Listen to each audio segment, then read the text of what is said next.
Music licensing reimagined.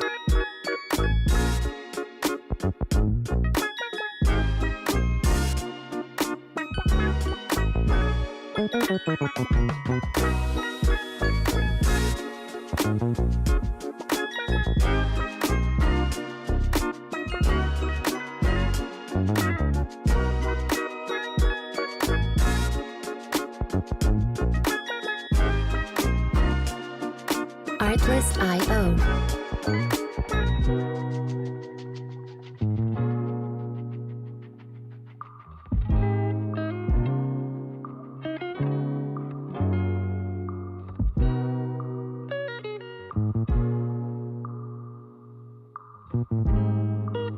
Music licensing reimagined.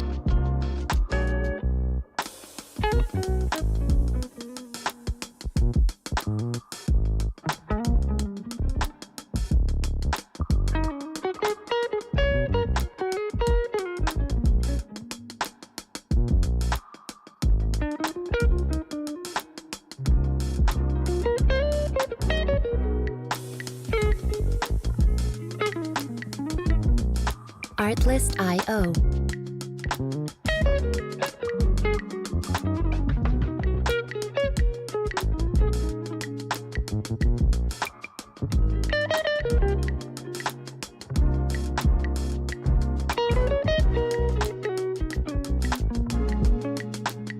Music licensing reimagined.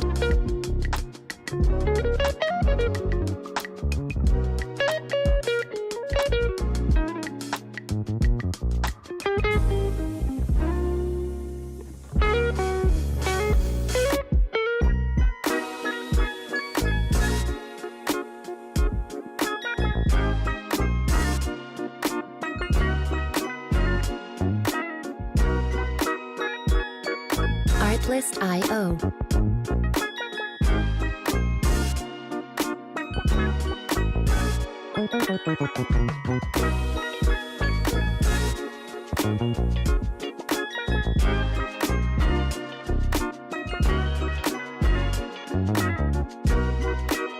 Music licensing reimagined.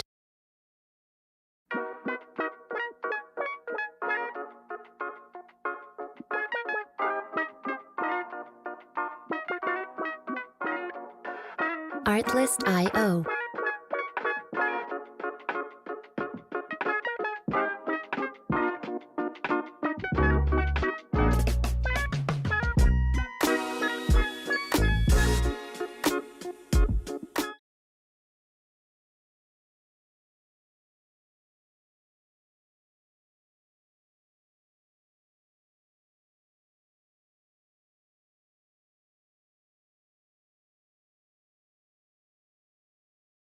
We talk about and we interview and we honor those who are doing the work of what we call street warriors, activism on the street, and so we can let you know, our audience, to be up and close and personal with those who are actually really doing the work, because as you know, we Luqmans, we are about doing the work.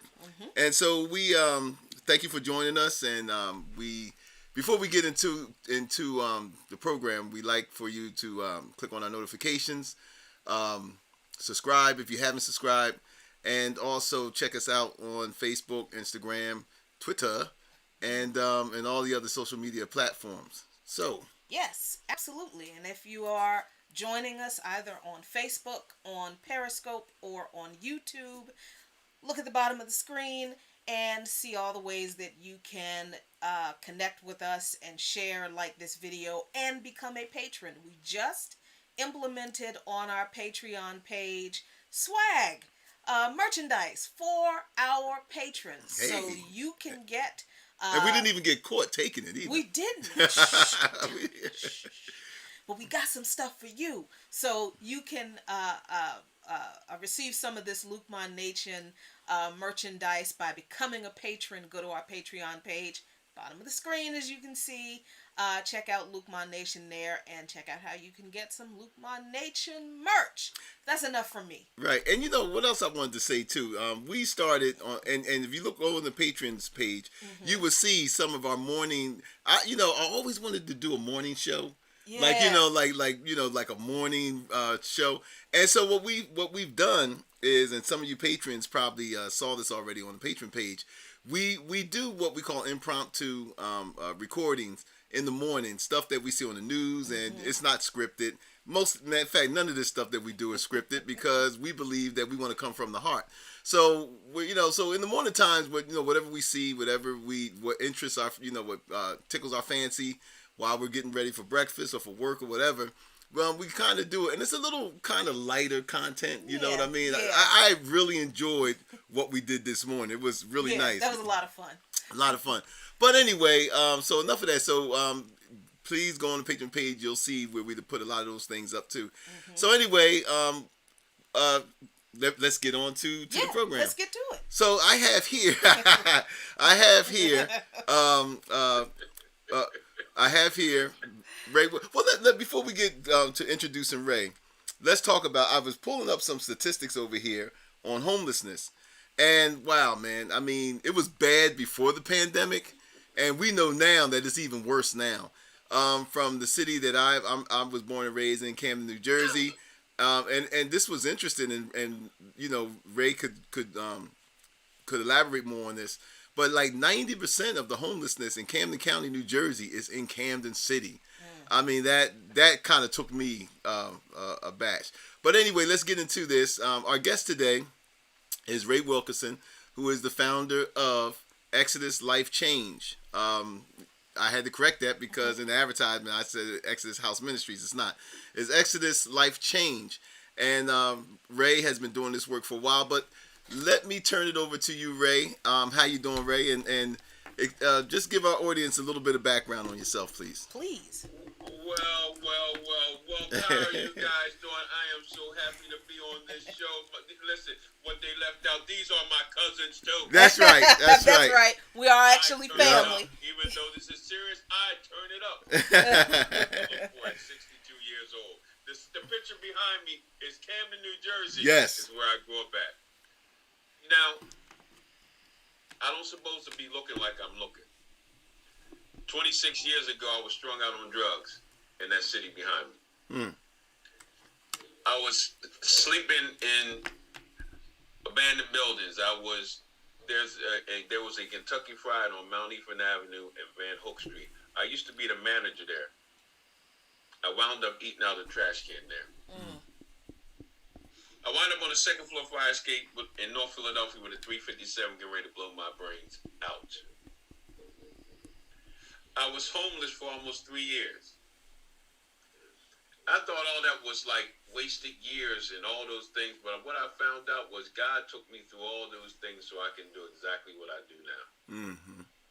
So, just a little bit of background about me. That's the basic background about me. But now what I do is I help homeless people. I help brothers coming out of prison. I house mental clients. I get called around certain states. I just finished a project in New Orleans, and this is my second project in New Orleans. The first project was after Katrina, where we housed over 120-something homeless people. This last project, during this pandemic, we actually have 4 hotels, averaging 80 people a hotel. We actually housed close to 300 people. Wow. How many people? Close to 300. Wow. Yeah. So, and the model we started in New Orleans actually, why I kind of started it, but now it's all across the nation.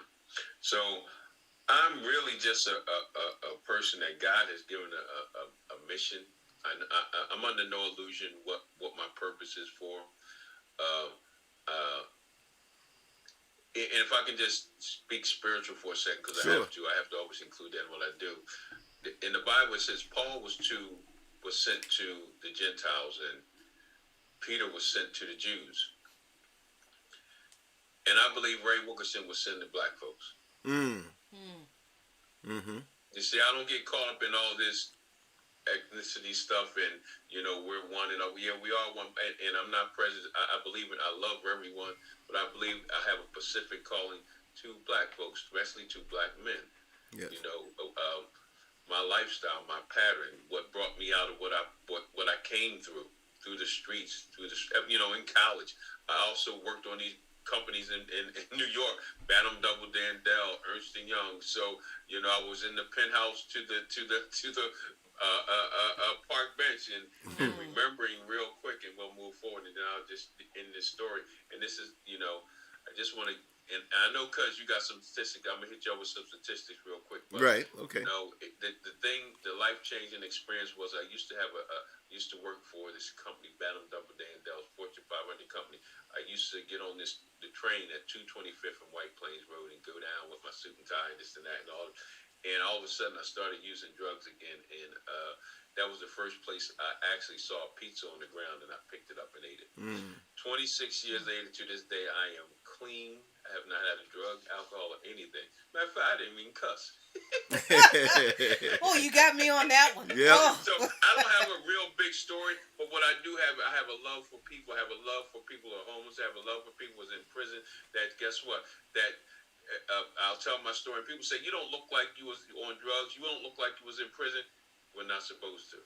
Exactly. I like that. Exodus means coming out of darkness. Exodus, life change. Coming out of darkness and change our life. And there are statistics about homelessness. There are statistics about everything. Let me give you something real quick, if y'all don't mind. No, fine. National.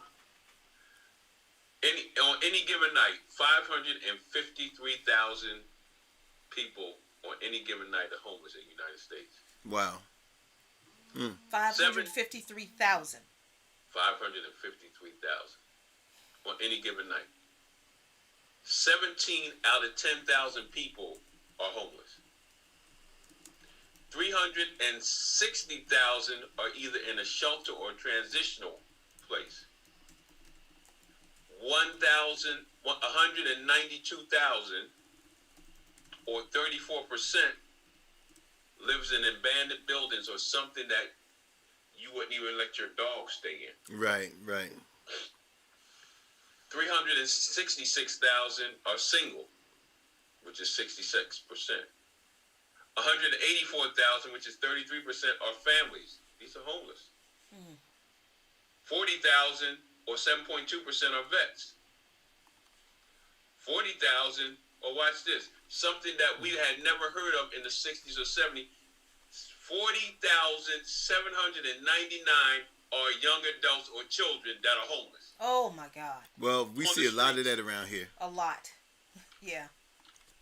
What are some of the causes? Four major causes.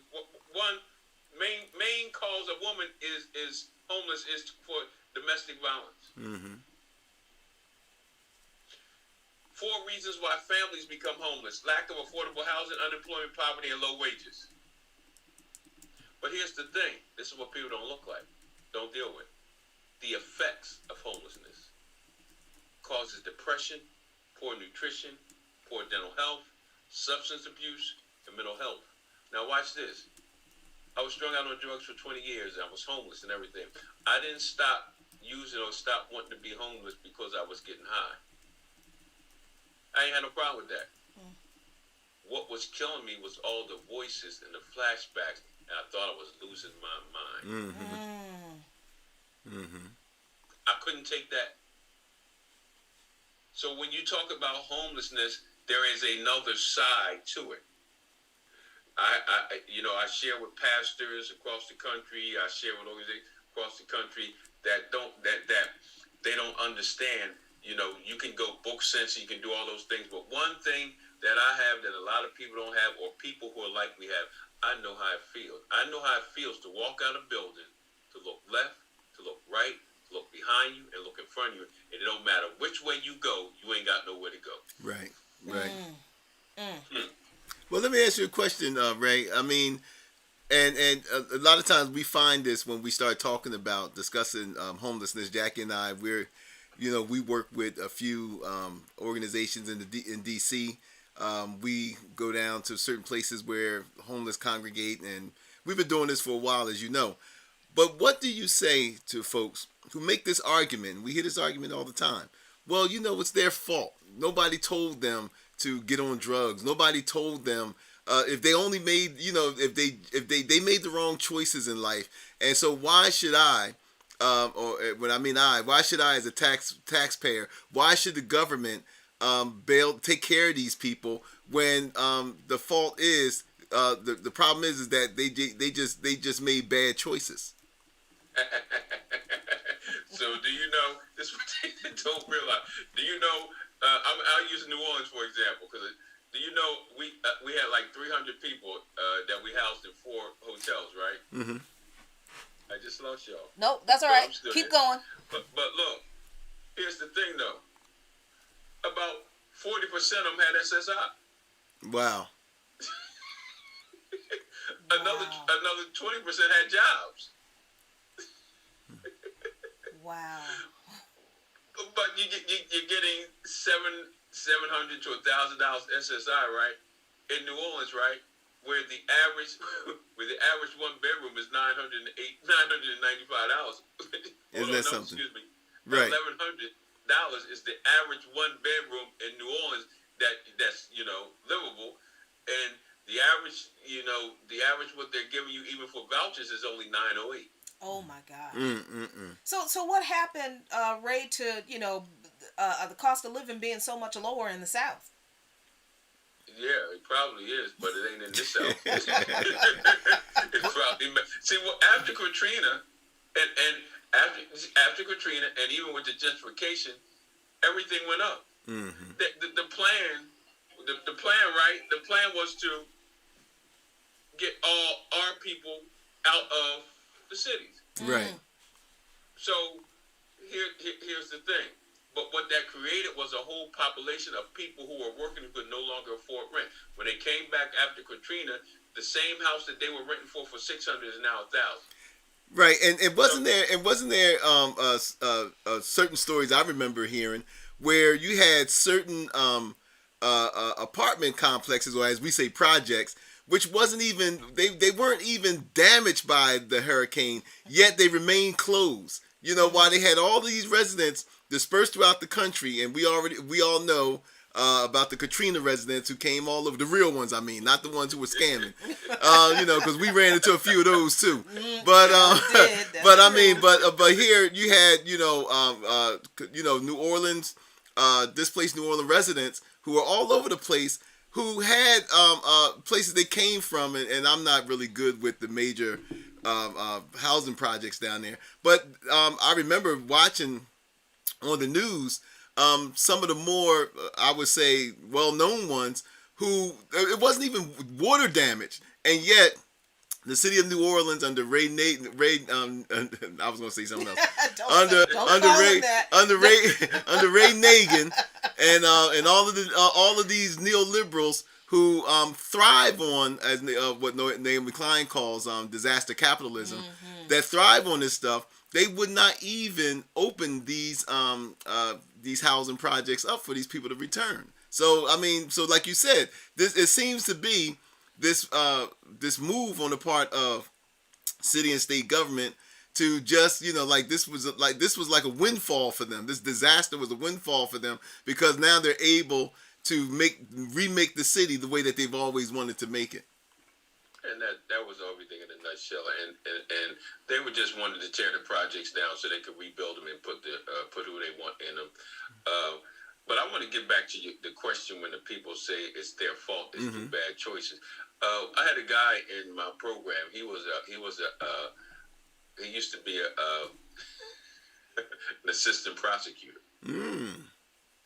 We had another lady who we had, and I can't say his name. He was a doctor. He was one of the biggest doctors in the state of Louisiana.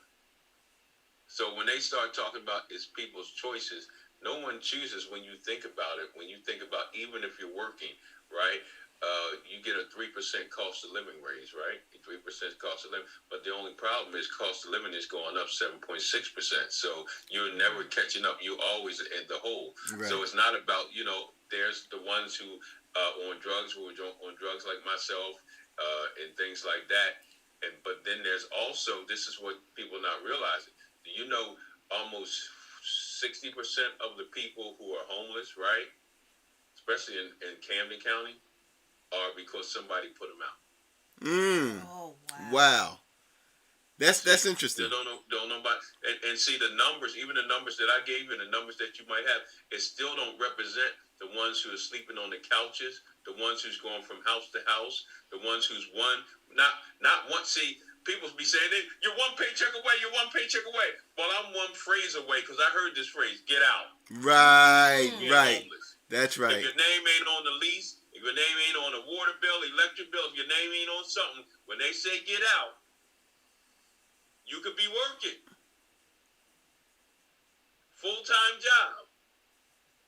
And get put out 10, 11 o'clock at night. Yep. With no savings. But you're working. You spent all your money buying furniture and all those things, but you got told to get put out. Wow. See, nobody thinks about those people, right? The only thing, they make bad choices. They make bad. I guarantee you, the people that said they made bad choices in their life, and more than likely, they're probably people of another ethnicity who had a safety net to fall back on because they had. Watch this, because they had privilege. Right. Listen. Homeless people with a different ethnicity than us has more privileges than us. Homeless. There's a class, even in homelessness. Mm-hmm. So all that what people talk about, and then some of the things. What are our moral obligations as people for homeless people? All right, let me interject in there for a minute about because you and I are both from the same city that people are seeing in the background, and we know that a lot of the, I would say, a lot of our Caucasian brothers and sisters who find themselves on the streets of Camden, a large part of it is drug abuse. But the last time I went up there to Camden, and I was going down, my daughter was living on Broadway at the time, and I remember after not being in Camden for quite a while, riding up and down Broadway and see that most of the prostitutes had went from black to white. I seen a large amount. In fact, Jackie, when you was with me, we seen a whole bunch of young white people, I guess from under the age of 35 down, roaming the streets of Camden. I haven't seen so many poor homeless white people as I have seen the last time Jackie and I traveled to Camden. Now, you mean to tell me that these people have some privilege? Oh, of course. Who you think the one that get locked up for vagrant faster than, are they black or white? Who the ones that they're standing on the corner that they're going to run off, black or white? Ask me this. You remember back in the day how Broadway used to be? Oh, of course, yeah. Oh, yeah. So if you say you only seen all white people going on Broadway, right? Just white people, and then you got the prostitutes and all that stuff. Which they're mostly white. They used to wasn't that way. Watch this. Here's this. They're in an all black and Hispanic city, so it'd be easy to lock them up every night because they stick out. Right. So why are they continually being there? Wow. Just saying. Yep. Just saying. Wow. See, Come on now. People don't look at stuff, but I guarantee you. As a friend of ours would say, check. So black girls get locked up. Yeah. Guarantee you. Right. That's true. And some black girls. I bet you're holding in. Because it ain't only, look, it's some black women getting high, but they not going to walk out on Broadway. Right. That's right. That's right. Because they know what's coming. They know what's coming. Wow. Yeah. You know, Ray, I want to... That's amazing. That is amazing, but I want to raise a comment that one of our viewers on YouTube has mentioned. He said, sadly, getting put out happens way more than we'd like to admit. So, you know, what you're saying and what you're doing is absolutely resonating with our Luqman Nation family. People understand what you're saying. Let me share something with what people don't understand about being homeless. Because I was homeless. Guess what? They say homeless people, they're lazy. They don't want to work. They don't want to do all this stuff. Let me show you something. I didn't have no days off. I ain't have no vacation days. I ain't have no sick days. I ain't have no comp time. I ain't have no weekly paycheck. I had to get up every morning to do what I had to do to get what I had to get to live. Mm-hmm. That's not somebody that's lazy. See, we listen. So, and then you got to think about this. Where in a place where I would wake up 7 o'clock in the morning, flat broke, and by 12 o'clock have $300-400. Maybe illegal, maybe not illegal. Mm-hmm. But that's entrepreneurs. We have a vast homeless population of entrepreneurs like myself. When I got clean, I've got 26 years clean. When I got clean, and all the things that I was doing was wrong, right? Well, when I got clean and got saved and all that stuff, I just took the same thing that I was doing. I just do it legal now. Right. I still get up 4:30 in the morning, 5:30 in the morning. See, it's not, look, I just left the project doing 12 hours, 12 hours, 7 days a week. I'm 62. Dealing with over 200-300 people and staff every day. Mm-hmm. See, so our perception of homeless people, yeah, some bad choices. But let me ask you a question. Ask your viewers a question. When I woke up one morning, this is what I said.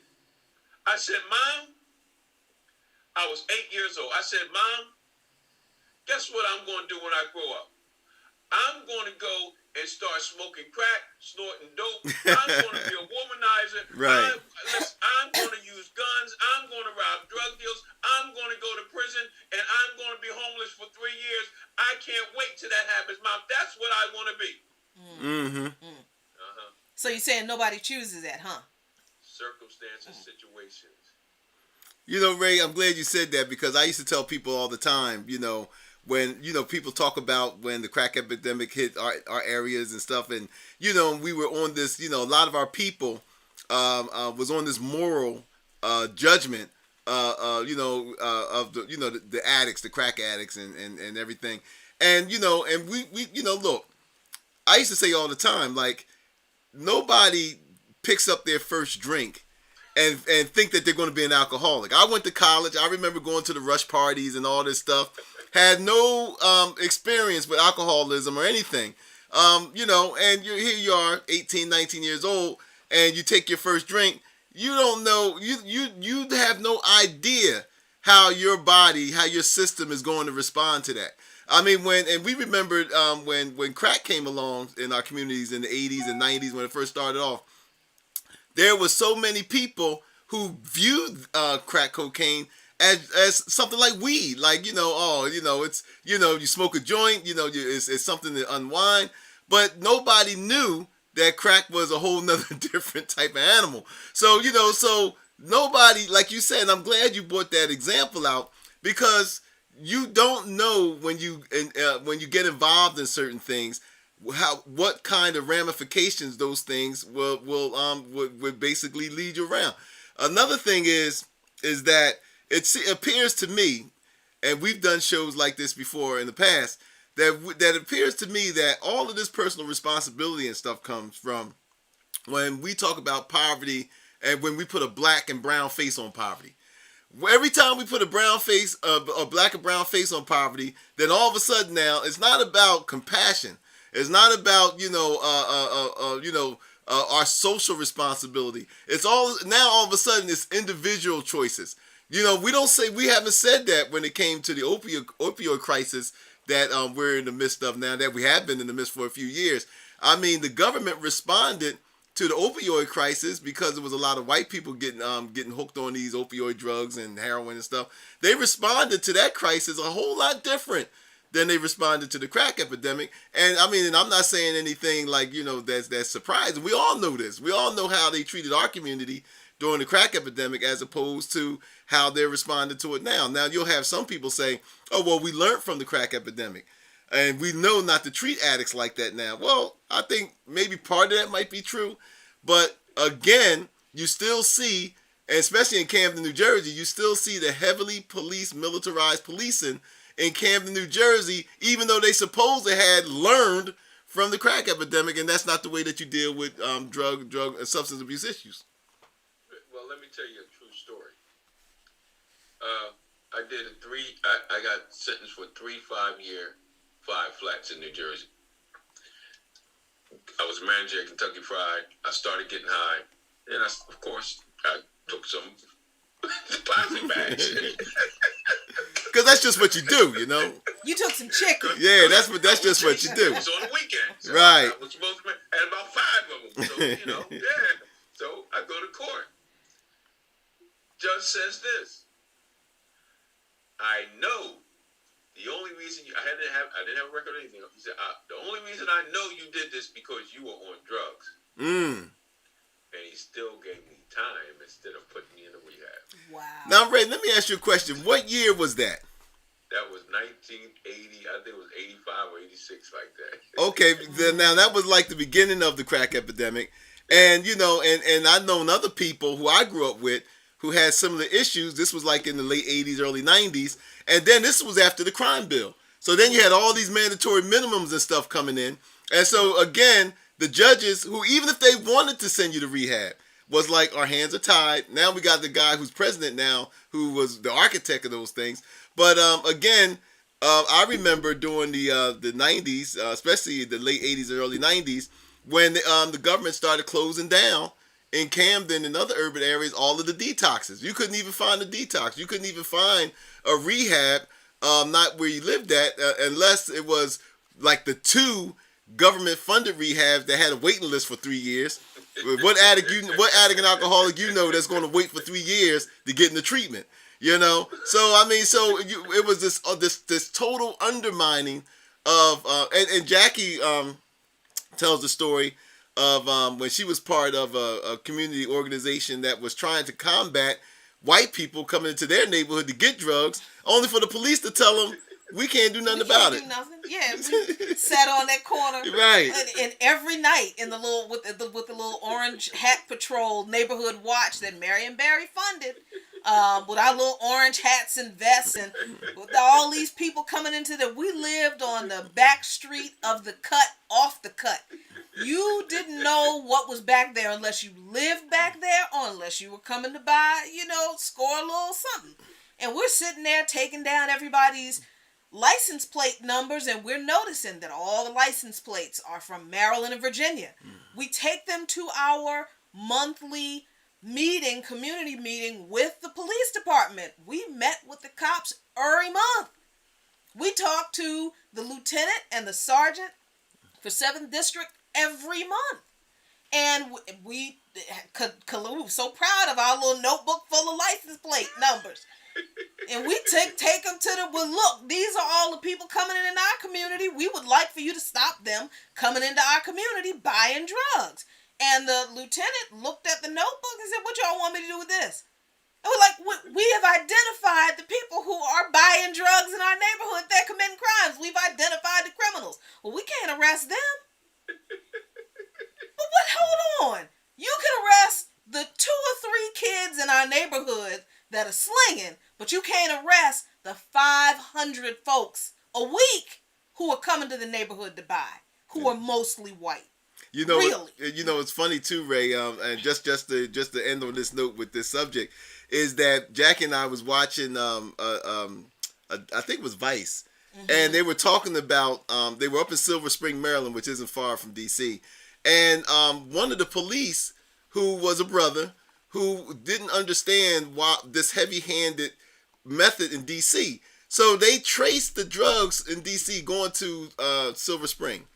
So he's a DEA agent now. He said, we know where the house is and the people who are supplying the guys down in D.C. They live in Silver Spring, Maryland. And his superiors told him, we cannot go to Silver. Now, this isn't D.C. police. This is DEA. They're federal. They can go anywhere.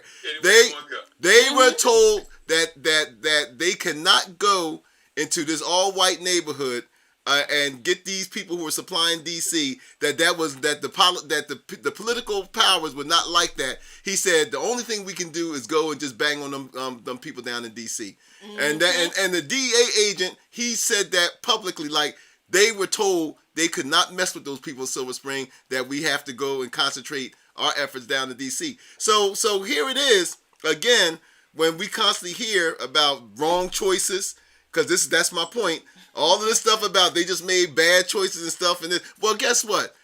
the government, the police, and everybody else help us to make a lot of times those bad choices. And let me share this real quick. What a lot of people don't never teach about, they don't teach about social mental illness, undiagnosed mental illness, social mental illness. What is social mental illness? They never teach you about this. I might be one of the few. Social mental illness. You have these young kids. You have these people on drugs, right? Believe if I pick up a gun and shoot somebody, it's okay. Believe if I go get some crack or some dope that could bust my heart or kill me, that's okay. What social mental illness does, social mental illness deals with your cognitive thinking. When it actually does is, and the Bible says this too, what you think is right really is wrong, but because of the undiagnosed social mental illness in you, you think it's right. See, I had this girl out when I was out there getting high, and I said I loved her. You know how I showed my love? By stockpiling crack cocaine in this pipe that could kill her. Right. Oh, wow. That was the way you were showing love. So social mental illness, my cognitive thinking. Listen, what I thought was right, my culture, my environment. When I was in the projects, right, and I would go to school, they taught me certain things in the projects of how I had to be in my environment. Men is this, men do that, men do that. But when I went to school with people and dealt with people who wasn't from the project, they had a different culture. So you got all these cultures clashing, and because you're the one with the privilege, you think your culture is right and ours is wrong. Think about this. You see what I'm saying? So when I would go to school, and it's the same way with drugs. When I would go to school, I would my respondability, my ability to respond, right, was based on my environment, my culture, and the way I grew up in the projects. Didn't make it wrong. It just made it different from yours. Right. That's a real deep way of breaking that down. My ability to respond. And that's the whole thing about homelessness, substance abuse, anything. How do I respond? What is my ability?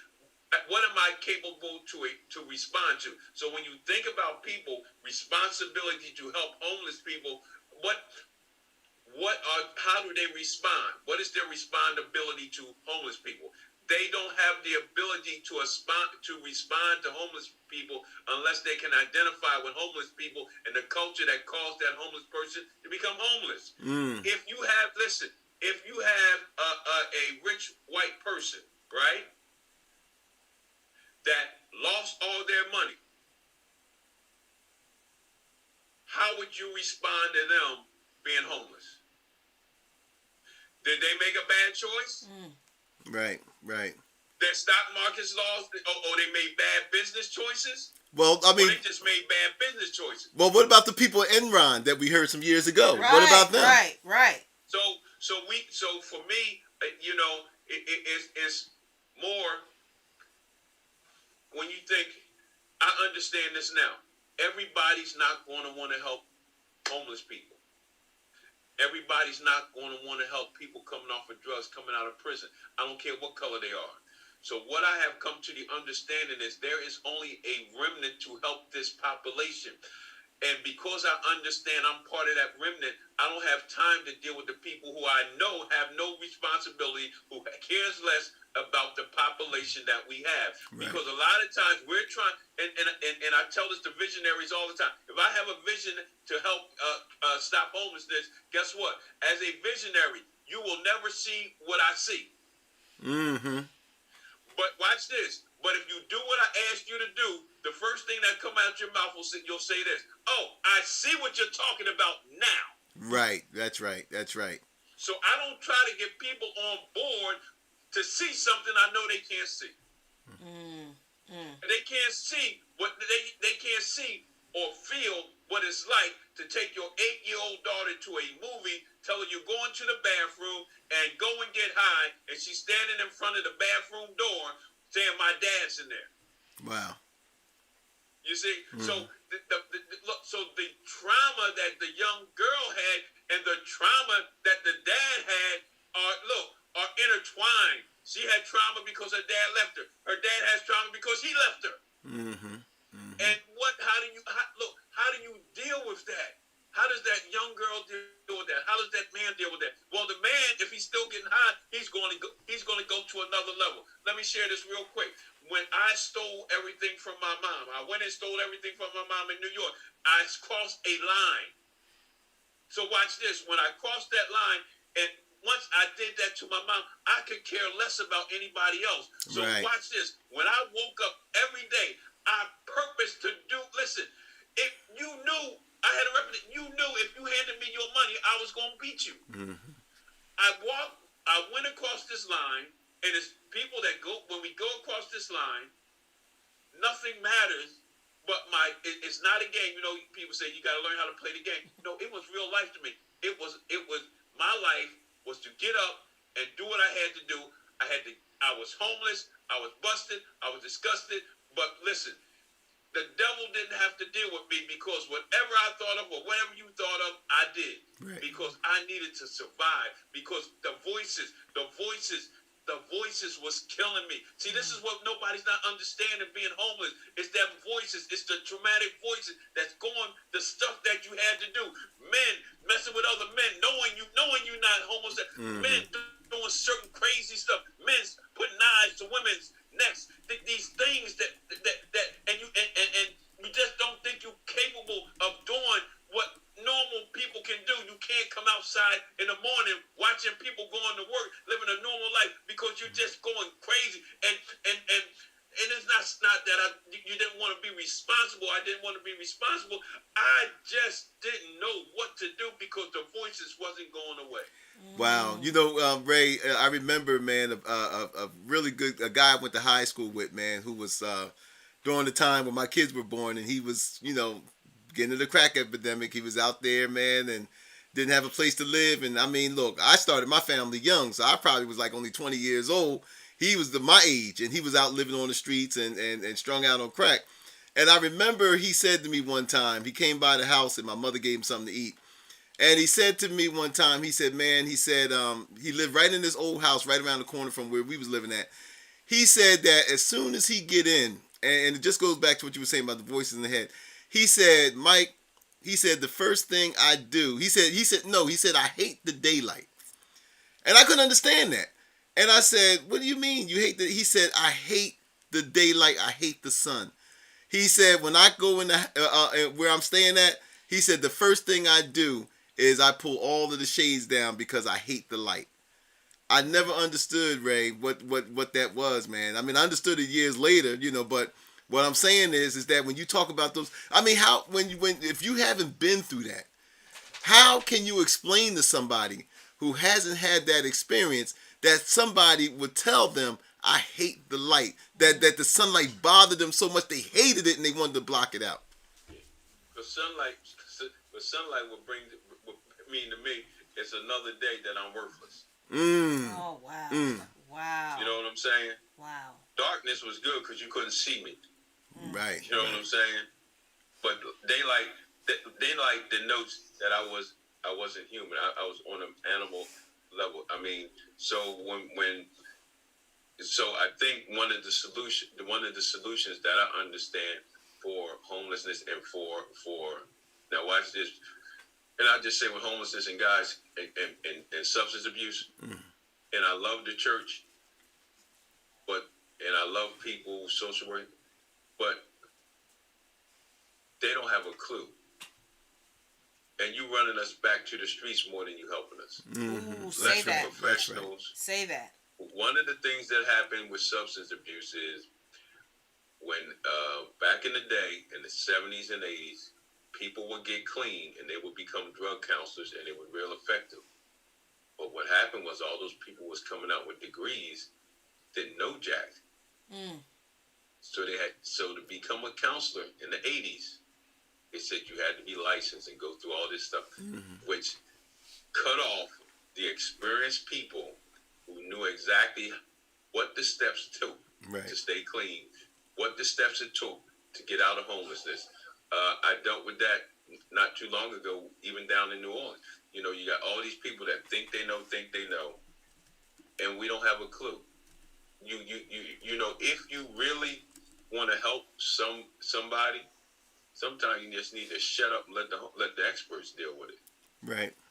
But isn't this also, Ray, another way of the state, and especially in capitalism, profiting off of? I mean, why do you need a degree in order to help drug addicts? You know, I mean, now you gotta get a loan, a student loan, or whatever you gotta do to go to school. Then you gotta do. I mean, this is once again the state and capitalism trying to once again profit off of tragedy. Well, I don't think that there was so much profiting off of tragedy, even though, but they understood that we couldn't afford to take the classes. We couldn't afford to take the tests. Right. We couldn't afford to do those things. But I tricked them. So when I opened up my program, I wasn't licensed and none of that stuff. So guess what I did? You know what I had enough sense to do? What? I hired people who did. Ooh. Ooh. And they worked for me. Right. Huh. That's right. More than one way to skin that cat, ain't That's it? right. So they got the license, but guess who they got to listen to how to run the program? Right. There you go. The one with the experience. The one with the experience. There you go. Wait, listen. A lot of those, not CEOs, but owners, even though they got the CEO title, I'm not talking about a CEO got hired. Right. I'm talking about a CEO founder. Right. Running big corporations. Half of them don't even have a degree.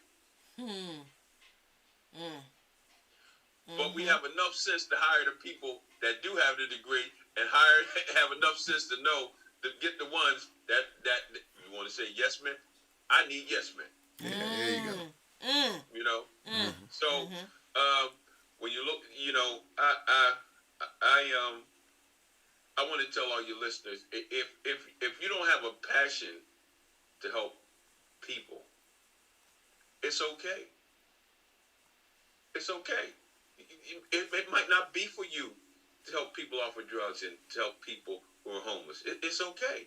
That might not be your passion. That might not be something you want to do, you know? And don't feel guilty. You just don't do it, you know? But leave it, the negativity that you bring, keep it at home. There you go. That's right. You see what I'm saying? Because I'd rather, you know, we have people in this last project making good money, but they spent more time on their cell phones than watching the clients. Wow. You see what I'm saying? So, for all the listeners and everybody who's going to look at this, I'm telling you, it's okay if you don't want to help homeless people. It's okay if you don't want to help people coming off of drugs. It's okay if you don't want to help people from prison. That's okay. Don't feel bad, because God has a remnant, and let the remnant do the job that'll help more people. Exactly. And get out of the way and let the remnant do the job. Well, Ray, look, we're going to take a quick break. We want you to stick around. We're going to take a quick break because we want you to join us on discussion because, well, let's let the audience know. Ray has been with Luqman Nation from the very beginning. When we were on Blog Talk Radio, son. When we started out on Blog Talk Radio, and we still got some of the archival. If you ever go to the archives, and maybe Jackie, you might can pull up some of the old stuff. I'm gonna do it. I'm gonna download all those Blog Talk Radio shows. And you will hear. You're still a young man, baby. Woo, don't waste your time. That was his segment. That was Ray's Corner segment. And we really are proud to say that we had something to do with Ray's Corner. Ray branched off. He's doing bigger and better things. But look, Ray, stick around because what we're going to talk about is Massa Biden. Letting us folks know in the fields that y'all folks better hush up about that police reform. Bitch better have my money. Yep. So look, guys, just stick around. We'll be right back after we take this quick break.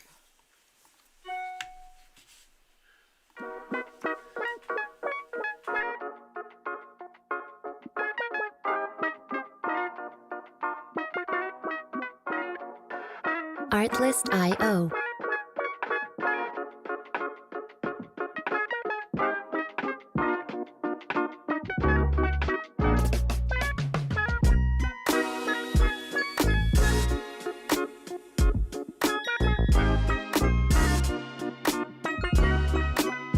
Music licensing reimagined.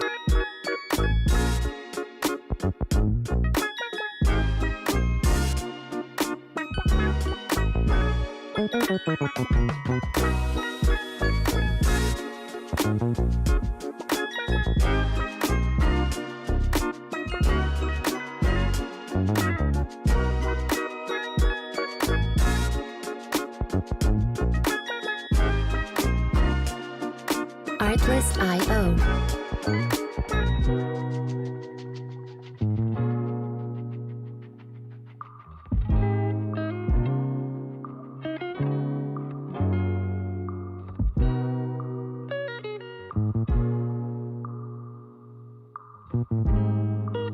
Music licensing reimagined.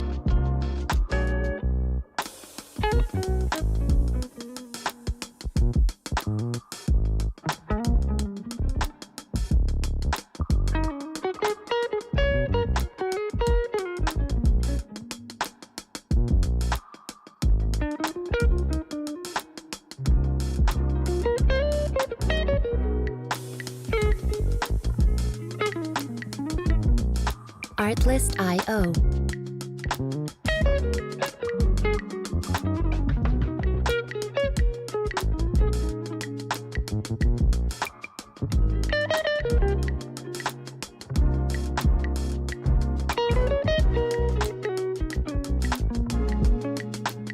Music licensing reimagined.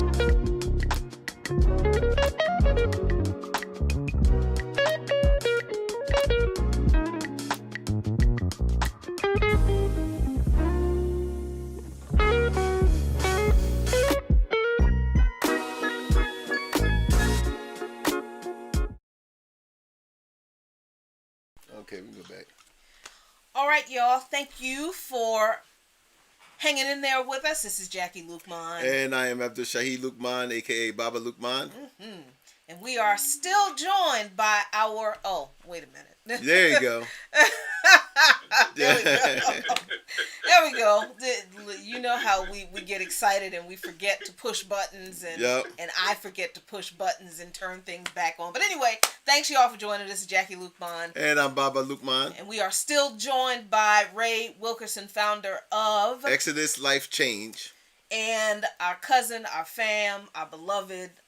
We're real excited about him and the work he's doing. But Ray, we really got to talk about some of this politics stuff because I don't know what we gonna do. What's happening? Well, I mean, again, we said this. All of this stuff about pushing Biden to the left, and you know, and see, this is why I like to have Ray as a guest because Ray is versatile. Ray's like that dude on the back. You know, you guys who don't know, Ray was a heck of a basketball player. And I mean, so he's one of them guys you could just throw the ball to, and he's gonna make a score. So you know, so it don't matter what we talk about, man. He's gonna be able to ride with us. But anyway, Ray, Biden has just told a bunch of, and this was a leaked audio that Biden had told Uncle Al Sharpton and a whole bunch of civil rights people that you know y'all need to pipe down about talking about that police reform stuff because after all. Y'all gonna make it real bad on us down there in Georgia. You talking about that and the other one that was late because Obama also said that you know we need to start supporting the police and not. You mean that one? Well, you mean that talk that's going on? Well, you got that talk that's going on. Yup. You know what's funny? I am not shocked. What? I mean, what? When? What? Where in the world? I can only say it like this: we sick balls. Right. Exactly. I mean, I'm with you, but we don't get it. What? Why would you think when we did what we did, something was going to change? Exactly. Yep. I mean, come on. Now you got Biden, you got Harris. That everybody's saying black, but she gravitates to her Indian culture more than black. Right. Now, but this the same woman that can't stand Biden. Right, But right. there you go. That spectacular performance in the debates. Yeah, yeah. I was one of so- those children that, So now, not only are they telling us to chill out on the police reform, we need to shut up and stop talking about stuff altogether. Just vote. Mm-hmm. Yeah, well, and that's the thing, Ray. The thing of it is that this goes back to what a lot of us has been saying, and is the fact that once, our vote, we're the only constituency in this country, demographic in this country, who gets nothing from our vote. Nothing. They now look what happened to all of this praise on black women. Black women saved democracy. But yet, black women saved democracy. But yet, black women can't talk about reforming the police, though, because Master Biden said, no, y'all need to cut that out. No. And let me see if I can share this article. Let's see what happens. I may have to minimize you just a bit. There we go. So everybody can see this article. This was reported in Vice News. It was broken by The Intercept. They have the audio. The Intercept has the audio. And this is the kind of stuff that Biden said in a meeting with black so-called civil rights leaders. How come nobody ever calls black leaders like Black Power movement leaders? Right. How come it's always the civil rights movement leaders? I guess because they killed and they imprisoned most of the Black Power. That's pretty much why. So the fact that they're still fighting for civil rights is what kills me. Pretty much, especially. And we still don't get it. It's all about human rights opposed to civil rights, but it's okay. Go ahead. Yeah. So this was apparently a meeting that took place where black leaders brought the concerns of the community supposedly to Joseph Biden, and it says in the article on Vice that Biden can be heard telling civil rights leaders that pushing too aggressively to reform policing could harm the Democratic Party's chances in next month's Georgia Senate runoffs, which will decide control of the chamber. He said, I just raised it with you to think about how much do we push between now and January 5th. We need these 2 seats about police reform. And then he said that, he reassured them that police reform will be a major, major element of his administration's policies. Priorities. Yeah. But just not right now. Just not now. Yeah, just not right now. Let me see. I'm trying to find the actual audio, and I think I have it on another tab. But let me minimize this while we get Ray back on the screen, so we can talk about what the heck is going on with what are we supposed to do with Biden and all of his shenanigans, all this stuff. There we go. I don't know, Ray. What? Yeah. You're talking about the same Biden that was with Clinton that helped with the 3 strikes. You're out. Yep, that Biden that who's proud to say that he worked with segregationists. That Biden who said that, hey, look, the one that was one of the what the writers of the 94 crime bill, its major supporter. I mean, the one who was argued for it on the Senate floor. He basically stopped short of saying we just need to have airstrikes on all of these inner cities. That these super predator kids are running around amok, and wait, he is quick to tell you that he did not call our kids super predators. Right. He called our kids predators. That's what he did. Right. I stopped short from saying super predators, but yeah.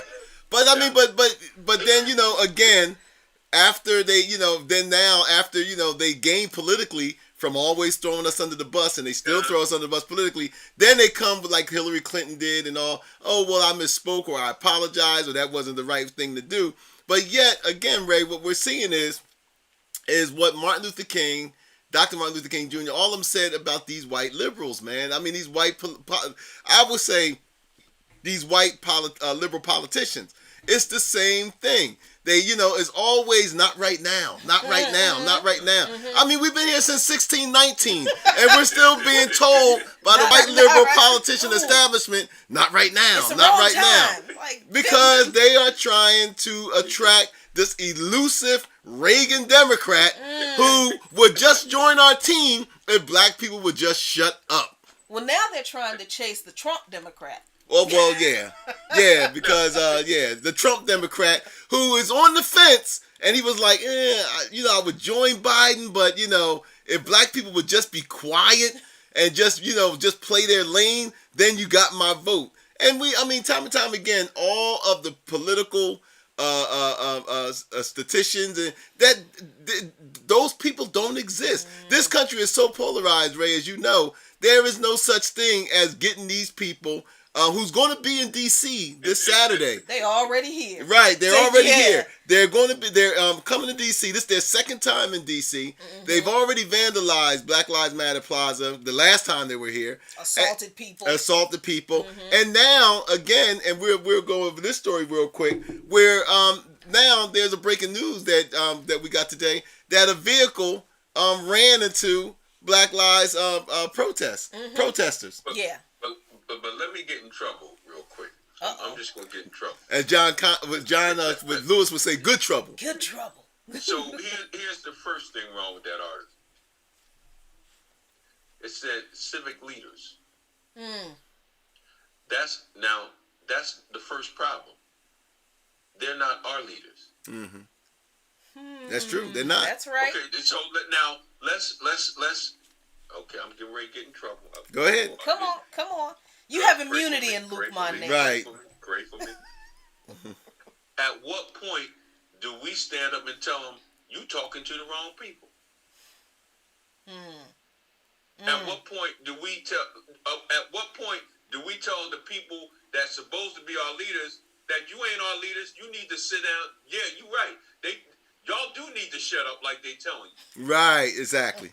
I'm just saying. At some point, so Stokely Carmichael. Could you imagine Stokely Carmichael, Fred Hampton, Malcolm? Could you imagine them being at that meeting? Oh no, they wouldn't invite him to that meeting. And No. sitting there quiet. No. But the point I'm making is, I know they wouldn't invite him, but could you imagine how that meeting would go? It wouldn't go. It would not go the way this meeting went. No, because They wouldn't be taking out their handkerchiefs and rubbing their heads. I did find the clips. Let me play one of the clips, because it's crazy, man. I cannot imagine even me and you and Ray, even you, Ray, with your non-cussing self, sitting in this meeting and taking what this man said and the way he said it. Ooh, let me play this clip. I'm already mad. Didn't even hear it yet. One of the things I'd be concerned about, just as was pointed out to me that you wanted me to be concerned, Derek, I think it was you said it, about, dealing with Vilsack as in terms of agriculture. Well, first of all, you'll learn more about Vilsack's record, but my point is this. I don't think we should make that a big issue going into before January 5th. No, sir. When No, the sir. election takes place down in Georgia. And somebody had to But I write on also a piece of don't paper think that we it's in should get Georgia. Too far ahead of ourselves on dealing with police reform in that, because they've already labeled us as being defund the police. Anything we put forward in terms of the organizational structure to change policing, which I promise you will occur. Promise you. Just think to yourself and give me advice whether we should do that before January 5th, because that's how they beat the living hell out of us across the country, saying that we're talking about defunding the police. That's a lie. We're not. We're talking about holding them accountable. We're talking about giving them money to do the right things. We're talking about putting more psychologists and psychiatrists on the telephones when the 911 calls through. We're talking about spending money to enable them to do their jobs better, not more with more force, with less force and more understanding. Yes, sir. See, Yes, indeed. Yes, sister. see, Yes, sir. that was one part that was bad enough, and that was full of so much bullshit that we're gonna get to it in a minute. But this is the other one that, and this is just a clip of it that is just appalling. The tone that he has with people. A little anxious because they are not. A lot of people in our community are getting a little anxious because they are not seeing enough of the progress they thought they would have seen at this point. Let's not disappoint them, and let's not get to a place where voters in Georgia begin to second guess. Okay, let me respond. I gotta go. Let me respond. There's a lot to respond to here. Because I ain't got your vote already. You shouldn't be disappointed. What I've done so far is more than anybody else has done this far. Okay? Number one. Number two, I mean what I say when I say it. I mean what I say when I say it. I'm the only person who's ever run on 3 platforms that I was told could not possibly win the election, and I never ceased from it. One was on restoring the soul of this country because of what I saw happen in Charlottesville. That was it. No one else was talking about it. The words of presidents matter. Nobody else, no progressive, was talking about it. I did. Look here. You starting trouble with me, boy. Okay, let's Ray. That's y'all president. I feel like we got to deal with some facts right now, because Joe Biden told a whole bunch of lies. This whole business about Vilsack going back to being the head of the USDA.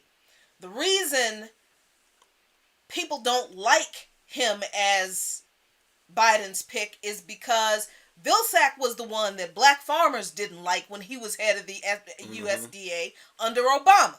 It was also under his watch that black farmers received fake seeds. Yeah. In order to plant. Yes. And they fake seeds. And now. their crops were sabotaged. Right. And come on now. So Biden says in response to this man being the head of the USDA again, well, just look at his record. And black folks are like, well, we are. That's why we hate that mug.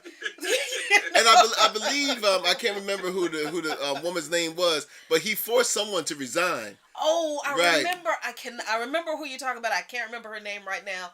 I know that one of our viewers who are quick and real smart will get us the name of the woman that Vilsack forced to resign. But let's talk about the other stuff that Joe Biden said that is just really objectionable and just a blatant bald-faced lie. First of all, he says that he ran on a record of restoring the soul of America.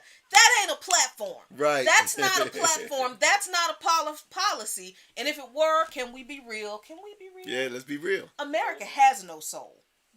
I'm sorry. There's no. It's a landmass. It's a concept. America is an idea. It's an experiment. It doesn't have a soul. Jesus Christ, help me. It's not a melting pot. It's not a melting pot. It's not even a salad bowl. It's something funny. It's nothing. When he said number 2, I said, well, when did you say number 1? I'm like, what did you mean? Right, but I think what Jackie, I think what really struck the chord with me is, like you said, the tone.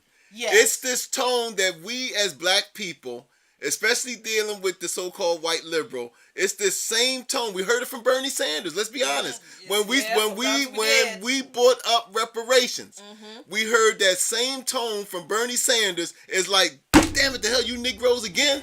You know, here it is. I'm trying to win here. You with your demands? Right. I'm trying to win here, and here it is with the damn reparation. You haven't accepted yet that you're not getting them.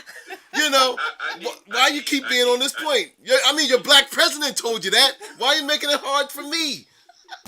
We need to control the Senate so I can make sure you don't get what you need. Oh, come there on you now. go. There you come go. On, tell the truth about it. I need to control it because I got to make sure that I don't get no pushback from what I don't want you to have. Come on now. Right. Tell the truth about it. That's what this whole. We can go layer after layer after layer, right? And here's the other thing, and I hope I'm not going off topic. I can't wait. It's going to be such dissension between Harris and him. Mm-hmm. Watch what happens. Not that the vice president has any power, but boy, I was watching this, and I was watching this show. I forget this. It was dealing with politics, and you'll learn a lot from sitcoms. Mm-hmm. They were ruthless. Hear what I'm saying? Mm-hmm. The reason they can make sitcoms like that is because they know reality. That's how it really is. And they are so ruthless in politics, especially in Washington. They're going to make sure that black folks behind the scene, they're going to make sure black folks don't get anything. Biden, with that tone, with that privileged tone, you boys, y'all need to get in place. Y'all need to get in place. At what point, and I'm gonna get in trouble. I'm sorry. At what point do we really, as black folk, stop letting somebody talk to us like we are boys? And that's the point. That right is there. right, and that is the thing that really bothered me. Here you got Al Sharpton, all of the the big handkerchief heads sitting around the table, and not once did anybody stop and stopped him. He ain't in the White House yet. And stopped him and say, "Oh, wait a minute, man." You know what I mean? Because see, that's what we would have said. Right. That's what. Oh. That would have been a quick pull-up moment. Yeah. Whoa. My word is my word. My It's word. like Yo, you need to back that up, homie. I would have been respectful and called him by his title. Whoa, Mr. Presumptive, Mr. President-elect. But then it would have been, who the hell you think you're talking to? Right, exactly. Who you think you're talking to in here? Well, first of all, we're not children. Second, we're not your children. And third, you're not telling the truth about a lot of things you just said. This ridiculousness about, I'm the only one who campaigned on Charlottesville. Nobody else talked about Charlottesville. That's a doggone lie. That is an absolute fabrication in his diseased mind. That is no different than him. That's no different than Trump saying that he did more for black folks than Abraham Lincoln. Every time, and we keep calling this stuff out. I'm glad you guys talked about this tone, because one of the things that Ray, and you're right, one of the things that we've been saying on this show for a few years now, black people have not understood, and we've seen this with this last election, black people have not understood that politics is a blood sport. We are still coming to these white liberal politicians with our head hanging low, scratching our heads, and hoping that maybe this is the good white man that's going to give us what we need. Do you maybe think you can possibly, sir, see your way to some police reform for us? And how come they always only talk about police reform? Well, see, and that's another thing. Now, this actually, and we're going to close up on this. This actually happened after the CNN article on what the police approached Biden and told Biden, look, we need this from you. This is what we need, Biden. We need you to get out there, tell them niggers that, that we want to do a better job. We want to do a better job, but we need to do this, we need to do that. And it's mighty funny that this leak and this virtual meeting. Right, exactly. Yeah. Right. Uh-huh. Now, it's mighty funny now that all of a sudden after this pressure that the police union put on Biden, now we get this. Right. There Right. you go. And, That's and what I was giving. Go ahead. I'm sorry. Go ahead. no, you please go ahead, Ray. That's what I said, how did this get leaked out? Come on. Yep. Yeah, I Yep. mean, How did this get leaked out? somebody was sitting in that meeting, and I saw April Ryan, the reporter, tweet, who released this? How could somebody do this? And all these people, responding that way. A whole lot of black folks. Oh my God, you got to be careful of enemies in your midst. And me, being the troublemaker that I am on Luqman Nation, I had to tweet on Miss April Ryan's Twitter page. Has anybody thought that maybe the person who released this, who leaked this audio, was disturbed by the way Joseph Biden talked to grown-ass black people? Exactly. Do you think maybe that's why somebody leaked this audio, because they heard him talking to grown people and thought, good grief, is this how little respect this man has for people who literally dragged his nearly dead behind across the finish line Yep, that's right. in this election? Yep. Seriously? Yeah. So we've got, Ray, I agree with you, and I think what you said earlier about letting the people who have the experience lead the way, it is true in what you do, helping homeless people and helping people who are getting out of addiction and getting out of prison. Only people who have that experience can do that and do it well.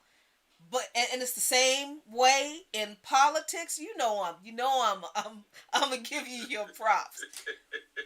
Oh, this camera is driving me nuts. Have not figured out how to stop this thing from doing this yet. But the same thing is true in politics. There are people who have been on the ground, grassroots, doing the work in the streets, protesting, know what the people need, know what kind of, if we're going to talk about reform, which that's not where we are, because we're at the revolution part of the thing, but we understand not everybody's there. But if you're going to talk about reform, you need to talk to the people who know what needs to be done. And Joe Biden is sitting there telling folks, I don't want to hear what y'all have to say. Screw y'all. Screw you and you and you and you over there. And all these people in this meeting are just sitting there nodding their heads, saying, yes, sir, massa, yes, sir, yes, sir, massa. And then they're getting on social media and condemning the person who leaked the video, and then, condemning the people who are hearing the audio and saying, Joe Biden is an ass. Mm-hmm. We ain't getting nothing from this mother. But also, outside of the tone of voice that Biden used, I'm glad that person, whoever it was, leaked it, because because they were warning us, and so they were warning us. They was like, yeah, this is the guy. Look, this is the guy that we had got shamed. Not us, because Jackie and I wasn't fool enough to vote for him, but this is the guy who the majority of us were shamed into voting for because we just had to get rid of Trump. And then guess what? The plantation house that's kicking Trump out. We just got a new plantation family moving right back up in there. That's all. This is what we've been saying. So all of this stuff about, all of this stuff we've been told all the time about, well, let's just get Trump out, and then, we'll get that utopia that we've been trying to get since 1619. You know what I mean? That we'll get that kumbaya utopia. Look, we told you the next 4 years with Biden, or how long he gonna be in there. And Ray, on your point with Kamala Harris, I do agree that Kamala Harris, she's already served her role. Her role is, she's a symbol. And Biden's not going to listen to her. She's not going to have any influence on policy when it comes to Biden. She's going to be just like all of the empty symbols that unfortunately we've been too quick to accept. These symbols without substance. Kamala Harris is she's going to be sent out there. When we get mad, she's going to be sent out. She's going to be out there to put out, just like she was out there with them wildfires in California. They're going to use her to try to put out our fire. And it's mighty funny that we talked about, and Ray, and you're right, we're going to wrap this up, is that Al Sharpton, he said when Obama was in office that he wasn't going to march on Obama. No matter what Obama did. Yes, he wasn't going to march on Obama. No matter what Obama did or didn't do, he was not going. So when we hear stuff like that, we know from the door that these people, like you said, Ray, are not our leaders. And we need to stop. We need to stop allowing white liberal politicians to pick our leaders for us. In fact, we don't even need leaders. To stop picking them for us. We already have. And the movement, the true movement, has always come from the bottom up. Not from these old handkerchief-head people, man, that's sitting up there, as Malcolm would call them, sitting up there, man, eating up all this expensive food and everything else, letting Trump show them, the family Bible and giving them cheese and all this other kind of stuff. And yet, they sell us out. So, anyway, Ray, we thank you. Before we go, Ray, please give our people, our audience, your information, how they can contact you, how they can support your mission, and everything. You know the drill, brother. Okay, listen, you can go, and what I didn't tell y'all too about my incubation program, but I'm not going to ExodusHouseATL.com because they're small businesses. We have to listen economically. We have to start taking stuff, and also go to ExodusHouseNO.com. That's our discipleship program, and then you can go to my YouTube page, Exodus Life Change. That's how you can contact me. Go to one of those three sites, and I am so grateful that you guys have allowed me to be in your presence, a small peon like myself, to be in the presence of royalty. But give us a brief. We got a little bit of time. Give us a brief description of the incubation program. Okay, so here's the thing, and I'm gonna say this real quick. 60% of all black businesses fail in the first 18 months. 38% of all black businesses fail in 3 to 5 years, which only gives you a 2% increase. You have 2.6 million black-owned businesses. The problem is 1.8 million of them don't have employees. So we're continually having these micro businesses, mom and pop organizations that don't know how to scale up. We don't understand that there's 22 different type of business models that a business must have. So you have your 4 S's: structure, strategy, system, and sale. How do you structure your organization? So you got to be LLC or whatever. But what business model are you using? Most black-owned businesses don't use the proper model, so they never reach their full potential or reach their revenue that they need. Secondly, strategy. What type of strategy? When you think of strategies, you got to understand that's pricing. How do you price your business that you can sustain your business and your lifestyle? Structure, strategy, systems. What processes do you have in place? What can I do that I can be in Washington, D.C., go to Camden, New Jersey, and still drop my business? Okay, and then of sales, of course, how do you make the sales? But do you have the ability to scale up? Our whole thing is that we don't have the ability to scale up, to hire people.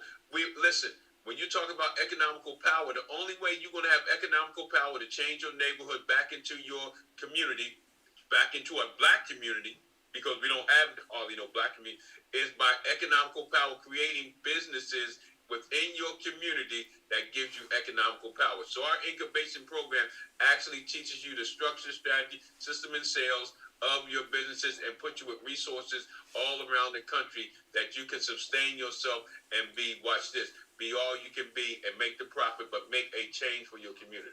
Oh, wow. That sounds great, man. I mean, look, like we read, he gave you all of the contact information. Check it out. He's doing wonderful things. Check out the incubation program and how that we can help. Like we always say on Luqman Nation, you can't be on the front lines, but you damn sure can fund the front line. Yep. You know what I mean? So look, Ray, we thank you for joining us. And friends, before we leave you, we're going to give you with how Baba sees it. How does Baba see it? Well, you know what? I don't know. A lot of you seen the Mike Tyson and Roy Jones fight. And I mean, we call it the geezers at Caesars, the Tylenol Bowl. You know what I mean? I mean, it was so many. 2 uncles fighting at the barbecue, the Geritol Bowl. But so many it was just so many, different ways to describe 2 middle-aged men in an exhibition fight. But if you really looked at it, how I saw it, and as entertaining that it was to many people, I was a little saddened. And I'm going to tell you why. I was saddened because I saw this fight as being the death knell of boxing.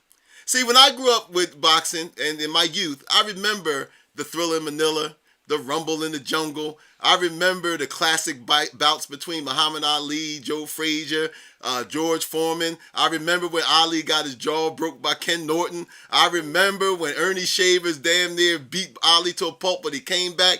I remember when Ali fought Leon Spinks. I remember when Larry Holmes held it down, and I remember when the age of Mike Tyson.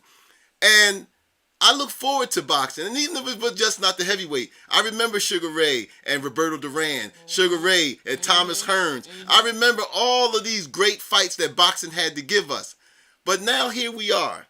After the Tyson era, after Sugar Ray, after Roberto Duran's No Mas, now all of a sudden we are left as boxing fans with having to get excited over 2 middle-aged men going beating each other up. Yes, the fight was a draw, and a lot of people were upset by that. But I seen it more as losing as a boxing fan than I seen as a draw. Boxing has went down so much now that now it is an attempt now by the promoters to have a Tyson Roy Jones 2. This is sad. I didn't celebrate this. And so I would think that we would have never, during the time of Mike Tyson when he reigned, or Larry Holmes or Muhammad Ali, we would have never been this excited over seeing two old people beating each other up in the ring. We have to, and let me say this, if I may say, Mike Tyson and I are the same age. When I was coming up, and my cousin Ray would tell you, Jackie would even tell you, when we were coming up, our neighborhood used to be full of boxing gyms. It was full of police athletic leagues. When I used to come home from school, even though I myself didn't participate in the boxing program, I used to go with my friends to the boxing gym in Camden, New Jersey that was owned by Archie Moore. I used to go to Joe Frazier's gym in North Philly. So I've been around those gyms. Jackie, being from D.C., D.C. was full of boxing gyms. And out of those places came the talent that produced the Mike Tyson, that produced the Muhammad Ali, that produced the Joe Frazier. But now, ever since the Reagan era and afterwards, there is no more police athletic leagues. There are no more gyms or institutions that children, boys and girls, could go and develop their talent and be discovered by people who invest in them. That's what we don't have anymore. We don't have people in our communities that invest in our young people anymore. So now what we're left with, when you don't put anything in the bank, then you're left with nothing. And so boxing showed us that this last fight that we had showed me as a boxing fan that we are left with nothing. That boxing showed us, the fight that we saw and what we witnessed is the telltale signs that something is truly, truly wrong in our society. So that's it. That's how Baba sees it.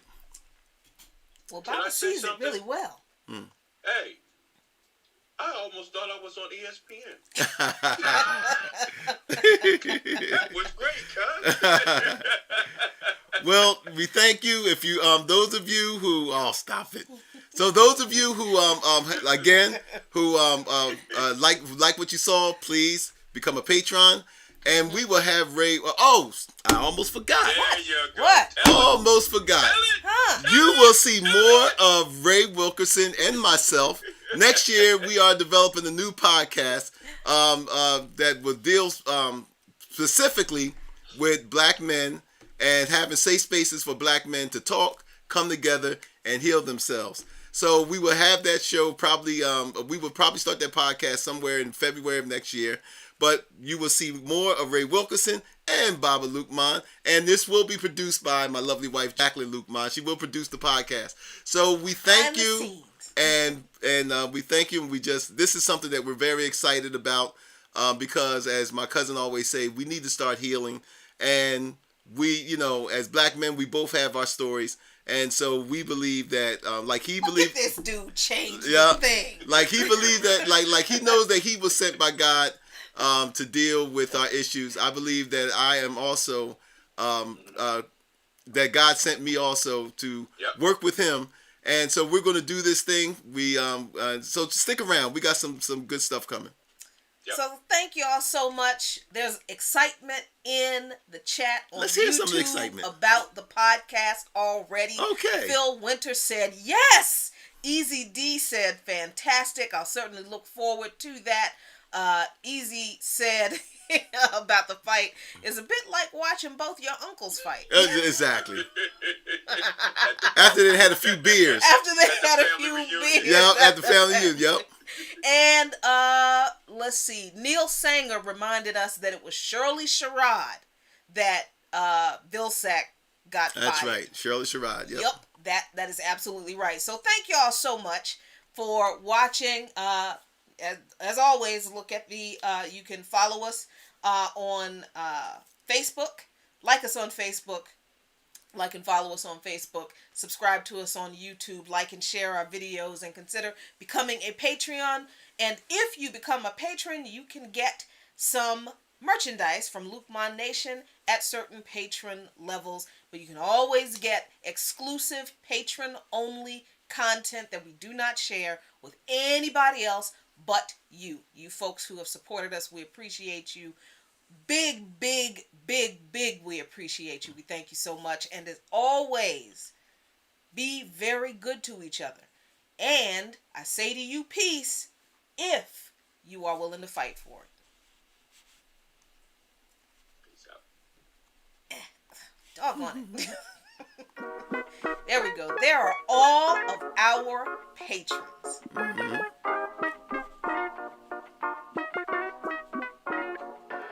Artlist.io.